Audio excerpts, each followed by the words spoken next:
Here are some college advice or tips for an easy life based on my experience. Specifically, these are for freshmen, pero I think pwede rin naman siya from second year to fourth year. First things first is to balance your social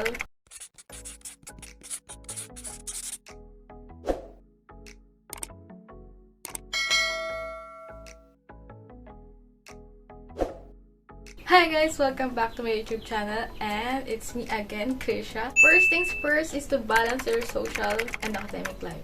Enjoy your freshman year, guys. Huwag masyadong seryoso. Go out with your friends, explore hanggat first year ka pa kasi pag higher year ka na, wala na. My personal tip here is to romanticize your academic life. So my next advice is to join your school course organizations. Bakit ba mo? First is you gain more knowledge. Hindi kasi lahat natuturo sa loob ng classroom. And also, you'll gain more friends and networking. Hindi lang yung mga ka-course nyo yung mamimit nyo, iba-ibang course. Which is definitely a good thing. Good thing ang time na graduate na kayo, may times na kakailanganin nyo sila. At least may kakilala na kayo, diba? So, kagaya ko, I'm a future architect. In my case, kailangan ko ng mga kakilalang engineers kasi may matututunan din tayo sa kanila. Next is to choose your course wisely. Pero hanggat maaga pa guys, make sure your chosen course kasi mahirap na kapag hindi mo talaga gusto yung course na tinake mo and then mag-shift ka pa. So, di ba?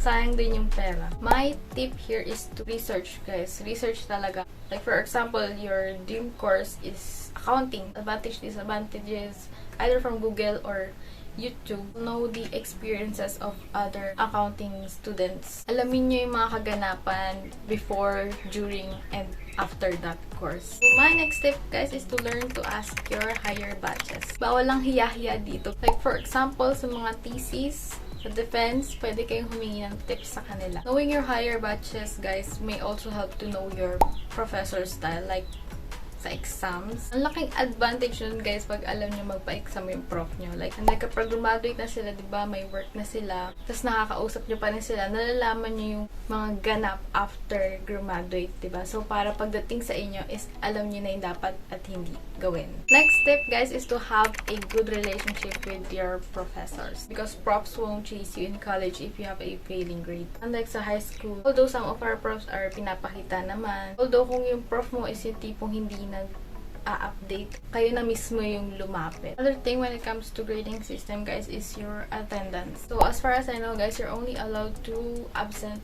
3 times in 1 sem.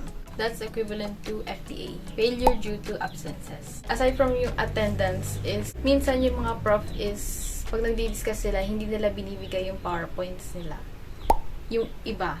Okay, so it's important na magkapag-take notes tayo. Huwag tayong umasa sa iba, okay?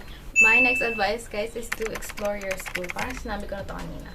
Kasi may mga bagay na hindi pala natin alam sa school na parang meron pala tayong ganitong service sa school. Hanggat maaga pa, explore your school. Not only within your campus, but also outside. Example, yung mga supply store, mga printan, notary, mga kainan. Kailangan natin, emergency, at least alam natin na meron lang sa malapit sa school natin.